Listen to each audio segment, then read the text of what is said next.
actually be a jack of all trades, that's actually good for you. But if you can't, just focus on yourself and be good at it. That's just it. Know your area of weakness, know your area of strength. Everybody have their area of weakness and area of strength. If you can be jack of all trade, that's fine. If you cannot be, work on your strengths. That is very important. These are basic terms you need to know if you want to actually be a qualified fashion designer.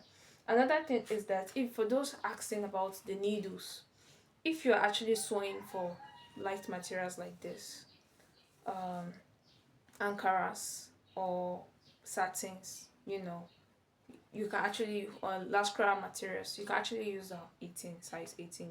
Please make sure you use, they call it HB needles. They are very very good. Yeah, for any type of materials they are very good. And please, you should also know that there are some needles that actually go for stronger materials like jean. If you're actually working with jean, I don't think size 18 is actually so good because it's very strong. So in order to avoid breaking of needles while sewing, you can actually use size 19 or size 20, depending on how thick the jean is actually is. So if you're working with jean material, use a needle that is more stronger to, that can, absorb those textures and the the of the fabric.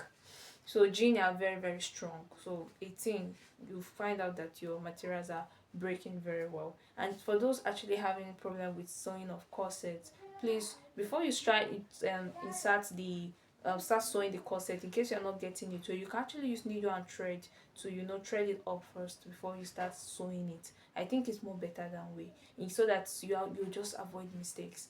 So that is the essence of using good needles. And always check if your machine has any issues. Make sure your bobby is very very okay before you start thinking about sewing. These are basic terms every fashion beginners or every fashion designer should know. I don't actually want to base on beginners because there are some things we actually still terms to learn from each other, even though you're not a beginner. Everything that has to do with knowledge is always impactful, irrespective of if you're a beginner, intermediate, or advanced. Thank you for watching. Until I see you next time.